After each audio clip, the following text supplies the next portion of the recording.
अस्सलाम वालेकुम, मैं हूं इरफान समोर। दोस्तों, वो लोग जो इमरान खान साहब के लिए कंसर्न हैं, हर वक्त पूछते रहते हैं कि इमरान खान साहब कब रिहा होंगे या इमरान खान साहब की रिहाई के हवाले से क्या प्रोग्रेस हो रही है और आया कोई प्रोग्रेस हो रही भी है या नहीं हो रही, उनके लिए एक अच्छी खबर है। पाकिस्तान तहरीक तहफ़्फ़ुज़ आईन पाकिस्तान के सरबराह महमूद खान अचकज़ई साहब ने एक बड़ा खुशगवार इंकशाफ किया है। वो जब आपके साथ शेयर करूंगा तो यकीनन आप भी खुश हो जाएंगे। अगली खबर यह है कि ये तहलका खेज इंकशाफ करने के अगले ही रोज एक बहुत बड़ी डेवलपमेंट हुई है। महमूद खान अचकज़ई साहब की जानिब से बड़ी प्रोग्रेस सामने आई है। तो ये दोनों चीजें आज के इस वीलॉग में आपके साथ डिटेल से शेयर करूंगा। लेकिन उससे पहले नए आने वाले दोस्तों से गुजारिश है कि इस चैनल को सब्सक्राइब कर लीजिए। अगर आप फेसबुक पर ये वीडियो देख रहे हैं कि तो फेसबुक पेज को भी फॉलो जरूर कर लीजिए ताकि हर नई आने वाली अपडेट टाइमली आपको मौसूल हो जाए। दोस्तों, करंट सिनेरियो ये है कि 1 मई को लेबर डे के हवाले से पाकिस्तान तहरीक इंसाफ और तहरीक तहफ़्फ़ुज़ आईन पाकिस्तान के सरबराहान ने एक रैली का एहतमाम किया। महमूद खान अचकज़ई साहब और सलमान अकरम राजा साहब उसको लीड कर रहे थे। तो एक सहाफ़ी ने महमूद खान अचकज़ई साहब से किसी प्रोग्रेस के हवाले से पूछा, क्या कोई मुज़ाकरात की कोई बात बन रही है। पहले तो उन्होंने कहा, भाई आपको क्यों बताऊं। तो जब सहाफ़ी ने ये पूछा कि अच्छा एक बात आपको बताता चलो, ये जेन्युइन सहाफ़ी था। तो जेन्युइन सहाफ़ी ने ये पूछा कि क्या इस हवाले से कोई प्रोग्रेस हो रही है, मुज़ाकरात हो रहे हैं, कोई उम्मीद है या नहीं। उन्होंने कहा, जी बिल्कुल मुज़ाकरात हो रहे हैं। तो सहाफ़ी ने कहा कि आपको यकीन है, उम्मीद है कि मुज़ाकरात कामयाब होंगे। उन्होंने कहा, उम्मीद नहीं, मुझे यकीन है मुज़ाकरात कामयाब होंगे और इमरान खान रिहा होंगे। उन्होंने कहा कि तहरीक तहफ़्फ़ुज़ आईन पाकिस्तान का जो मैसेज है वो किसी डूबते हुए जहाज के SOS मैसेज की तरह है। अब डूबते जहाज का SOS मैसेज की अहमियत का आप अंदाजा लगा लीजिए, देख लीजिए कि क्या होती है। और उन्होंने कहा कि जी देखें, ये जो येलो जर्नलिज्म करने वाले हैं ना, ये बात का बतंगड़ बना लेते हैं, राई का पहाड़ बना लेते हैं, पंख का जो है ये परिंदा बना लेते हैं। इसलिए हम इनके सामने कोई बात नहीं करते ताकि बात बिगड़ ना जाए। बाकी उन्होंने ये इंदिया दिया कि भाई, इशारा दिया कि प्रोग्रेस हो रही है और वो बड़े पुरुम्मीद नजर आए उस प्रोग्रेस में। अच्छा, उन्होंने मजीद इसकी डिटेल नहीं बताई। उन्होंने कहा डिटेल नहीं बताऊंगा, बात बिगड़ जाती है। और उनसे मजीद ये भी जब पूछा गया कि सुनने में आया कि आप इमरान खान साहब की बहनों से नाराज हैं। उन्होंने कहा, देखें इमरान खान की बहनें मेरी बहनें हैं, कोई नाराजगी नहीं है, हम आपस में एक फैमिली हैं। और मैं लाहौर आया तो इंशाअल्लाह इमरान खान साहब की बहनों से मैं जरूर मुलाकात करूंगा, हम साथ चाय पियेंगे और इमरान खान का घर मेरा अपना घर है, महमूद खान अचकज़ई साहब ने कहा। अगले ही रोज यानी कि 2 मई को तहरीक तहफ़्फ़ुज़ आईन पाकिस्तान के सरबराह महमूद खान अचकज़ई साहब, सलमान अकरम राजा साहब, इन लोगों ने, और असद कैसर साहब है, इन्होंने जनाब एक प्रेस कॉन्फ्रेंस की है लाहौर में और ऐलान किया है कि पाकिस्तान तहरीक इंसाफ और तहरीक तहफ़्फ़ुज़ आईन पाकिस्तान इमरान खान साहब की रिहाई के लिए जल्द से जुलूस करेगी।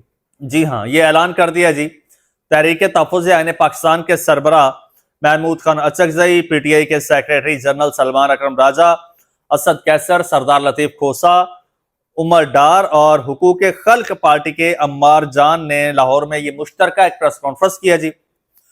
खिताब करते हुए प्रेस कॉन्फ्रेंस को अचकज़ई साहब ने कहा कि तमाम इदारे बर्बाद हो चुके हैं, दुनिया में कहीं नहीं सुना कि किसी पार्टी का इंतखाबी निशान ले लिया जाए। बानी PTI यानी इमरान खान इस मुल्क का सबसे बड़ा लीडर है।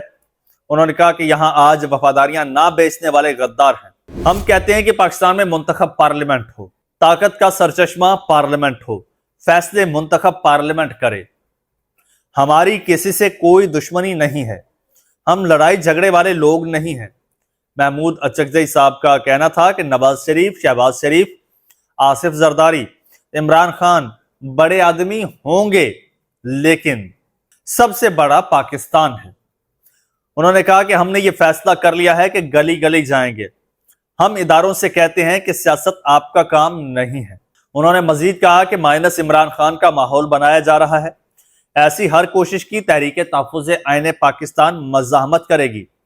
आप कौन होते हैं माइनस करने वाले? ہم جلسے کریں گے, جلوس نکالیں گے. انہوں نے کہا کہ ہم وارننگ دے رہے ہیں کہ ہمارا راستہ نہ روکنا, ہم خانہ جنگی نہیں کریں گے. ہمیں جد و جہد نہ کرنے دی گئی تو پھر ہم کہیں گے کہ جیلیں کھول دیں, آپ کی جیلیں بھر جائیں گی, آپ کو جیلوں میں جگہ نہیں ملے گی. سلمان اکرم راجہ صاحب جو پی ٹی آئی کے سیکریٹری جنرل ہیں, انہوں نے کہا کہ عمران خان صاحب کے ساتھ ہم کھڑے ہیں, ہم آخری دم تک عمران خان کے ساتھ وفا نبھائیں گے, کیونکہ آج عمران خان کے ساتھ پاکستانی قوم کھڑی ہے. انہوں نے کہا کہ اگر کوئی یہ سمجھتا ہے کہ پاکستانی قوم کو جھٹلایا جا سکتا ہے, اس ملک میں حرمت کو دھتکارا جا سکتا ہے, یا اس ملک کے میں آواز کو دبایا جا سکتا ہے, تو وہ بے وقوف ہے. ایسا نہیں ہوگا. تاریخ گواہ ہے کہ عوام کے ریلے کو کوئی طاقت نہیں روک سکتی, اور عوام کا یہ ریلا عمران خان کو آزاد کرائے گا. اور پھر انہوں نے عمران خان صاحب کی صحت کے حوالے سے بھی بات کی. اب یہاں پر میرا ایک سوال ہے, کنفیوژن ہے. تحریک تحفظ عین پاکستان ایک دن پہلے کہہ رہی ہے کہ ہم معاملہ یعنی سموتھلی چلا رہے ہیں, کچھ پا نہیں رہے, کچھ نہیں کر رہے, یعنی کہ عمران خان صاحب کی رہائی کے حوالے سے پروگریس ہو رہی ہے, مذاکرات ہو رہے ہیں. اگر ہو رہے ہیں تو پھر کیا یہ جلسے جلوس کر کے مزید تھوڑا سا پریشر بلڈ کرنا چاہتے ہیں, یا پھر یہ جلسے جلوس صرف پی ٹی آئی کے ورکر کے لیے ٹرک کی ایک بتی ہے؟ اس کا میرے خیال میں جانچنے کا پیمانہ یہ ہوگا کہ اگر یہ جلسے جلوس خیبر پختونخوا میں ہوتے ہیں تو پھر سمجھ لیجئے کہ یہ صرف اور صرف ٹرک کی بتی ہے, اور سوشل میڈیا پر ہونے والی تنقید کو جو ہے وہ ڈیفیوز کرنا ہے, اس کا پریشر کم کرنا ہے. لیکن اگر یہ جلسے جلوس خیبر پختونخوا سے نکل کر پنجاب میں, اسلام آباد میں, یا پھر سندھ میں ہوتے ہیں, سندھ کے بڑے شہر کراچی میں ہوتے ہیں, تو پھر ہم مان جائیں گے کہ واقعی ہی جو ہے یہ لوگ اب پریشر بلڈ کر رہے ہیں. لیکن حقیقت یہ ہے کہ یہ جو خاص کر پی ٹی آئی کا ٹولہ ہے نا, مجھے نہیں لگتا کہ یہ پریشر بلڈ کرنا چاہتے ہیں, کیونکہ اس کے پیچھے بہت سارے فیکٹرز ہیں. اگلے ویلاگ میں انشاءاللہ میں وہ آپ کو ڈیٹیل سے بتاؤں گا, اور ساتھ میں ایک ایکس اسپیس سے ایک آڈیو سامنے آئی ہے. اس آڈیو نے جناب بڑا تہلکہ خیز انکشاف کیا ہے, بڑا ایک بھیانک قسم کا انکشاف کیا ہے, وہ بھی آپ کے ساتھ شیئر کروں گا. لیکن اس سے پہلے نئے آنے والے دوستوں سے گزارش ہے کہ اس چینل کو سبسکرائب کر لیجئے, بیل آئیکن پر کلک کر دیجئے, اور مجھے اجازت دیجئے. اللہ حافظ.